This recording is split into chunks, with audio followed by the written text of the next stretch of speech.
for the landlord to get back to me is whether or not he agrees to with the contract or not, which is the last step. If he says yes, we sign. It's close. I sat around and I'm like, okay, well, I don't want to just stop and sit here and wait, so I need more stuff to do. So I'm now writing some more stuff on the computer. It's taking a little while there. Yep, this is it. I don't have much written right now. Obviously it's small, but this is the shop standard operating procedures.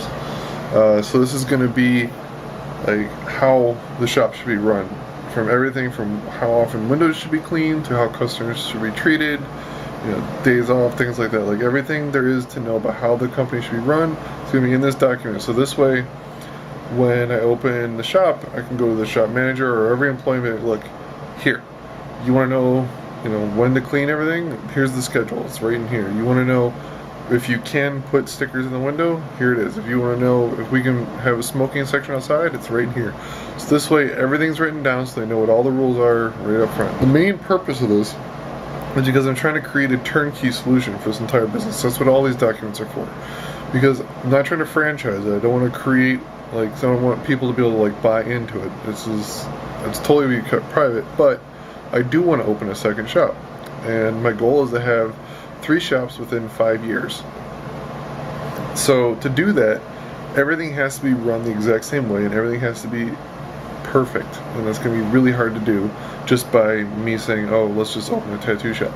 But if I have a documentation that says, hey, look, here's how everything's run, here's how everything looks, here's how everything's organized, here's how, you know, everything down to little T, it'll be a lot easier. So I'll use the first shop to proof this documentation out, and then I'll open a second shop, and then I'll take those documents to open the second shop, fine-tune them from there to find out what, you know, worked, didn't work, and then from there, the third shop should be pretty much just find the place, turn it on, here's everything I need to do, bam, shop's up and running. It's the goal. Obviously, I've never done this before, so I'm thinking long term. In my mind, I have a 5-year plan. My business plan is for 5 years with a 3-year first goal. It's important to have goals, and that's my goal. So to do that, and the reason I'm doing this is because when you have goals, it makes you do everything for a purpose instead of just blindly guessing and doing things half-ass when they need to be done better. Like if I was just going to open up a tattoo shop, I'd just be like, oh, well, I'm going to open a tattoo shop.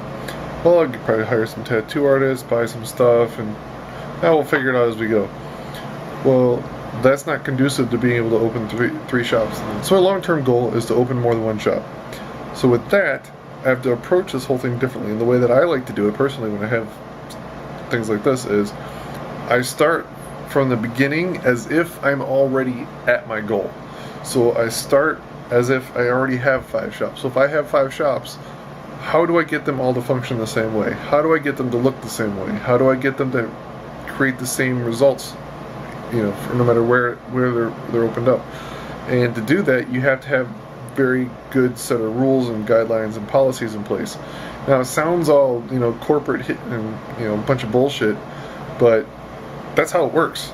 And you know, if a lot of people forget, they think tattoos are cool and I'm just gonna open a shop and it's fun. That's great, but tattoo shop is a business. So if you want to have a successful business, you have to have business policies. It doesn't mean the shop has to be fucking lame. I mean, the shop's gonna be fucking awesome. Don't worry about that. But I want this to be a larger thing. I don't want it to be just one shop. So I'm putting all these items in place now so that hopefully when I go to open up shop 2, after the first one becomes a success, then it'll be a lot easier and defined, and I won't have to guess as though, oh, well, what made this shop work and how do I replicate it for the next one? I'll already know because I have it written down. And that's a big thing. Another thing also you'll hear me talk about is you'll never hear me say if the shop works or if the shop turns out to, you know, be profitable.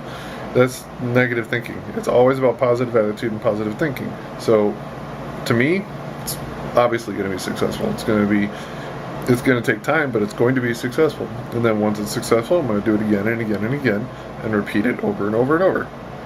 That's just kind of the way it works. So I guess things to take away from this are plan ahead for long-term goals whenever you set out to do something, because it makes your work a lot more effective. Goals are badass. That's kind of the same thing.